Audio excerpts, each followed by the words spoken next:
Good morning, Americans. This is your favorite alien speaking on Sunday, April 7th. Wow. Well, here we are in another week coming up. The Marlins won. They beat the Braves, huh? Oh, well, I guess you still got miracles that happen. Anyway, me and Bubba here are taking a day in. He's waiting for his friend, the Blue Jay. See if he finds him. Anyway, we were talking this morning since we opened last night and gave you guys what's on tap. and two people, a Joanne Russell and a Peter Tom Willis, that's an interesting name, uh, wanted to know what is tap. Well, if you go to a bar, you always ask the bartender what's on tap. And tap is the American Party. So what's on tap? Well, the American Party, as I vision it,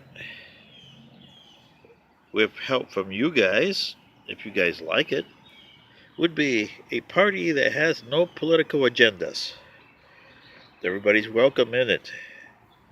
And just because you're from Vermont and Georgia doesn't mean that Georgia money goes to Vermont and Vermont money comes to Georgia.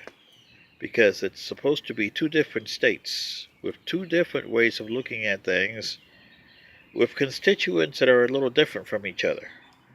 That's the way your founders envisioned it.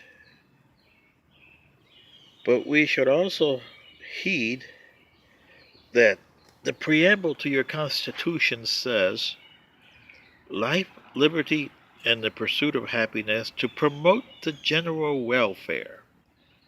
Are the two parties in town promoting the general welfare? Absolutely not. Are they putting in the domestic tranquility? Is there any domestic tranquility in the States? I see more discourse here, even with husbands and wives, let alone the political discourse, than I see anywhere else. And why is that? Well, there's no Leave It to Beaver anymore, is there? So this is what I'm promoting on TAP. Anybody can come in and join TAP as long as you don't have an agenda, you don't have a religious or philosophical or political issue that you want to step on people for. Like the liberals wanted to step on the conservatives, and the conservatives stepping on the liberals. That does not work. We got to teach our kids the value of our founders, and nobody's doing that. Everybody wants the freedom of speech, but you must understand that certain guarantees, and I don't mean rights, I mean guarantees, have a limit. Freedom of speech should have a limit. Freedom of owning guns should have a limit. Freedom of expression should have a limit. Freedom of the press should have a limit. Freedom of government should have a limit. There's always limits. There's no absolutes. So what do you say, Americans? If you think the way I do, and Bubba here, and want to create a country that your founders wanted, because remember, Thomas Jefferson told Mr. Madison, a half a loaf is better than no loaf at all. And that half a loaf, you're probably down to half of the heel of the bread left. That's how bad you have taken your country. Look at the president. He has disdained the office.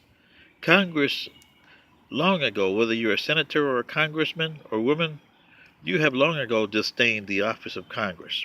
The Supreme Court stained, but it still somewhat survived unscathed. And you can tell by Justice Roberts, and you can tell by Kavanaugh, and Justice Thomas. He has come up with some interesting stuff that people hate him for, because they wanted him to be straight line this and straight line that. So what do you say, Americans? Are you with me? Do you want to continue, Tap? Let's get Mr. Schultz on board, and let's make these two parties say that the bull mooses are back. The American party is here. What do you say? Thanks.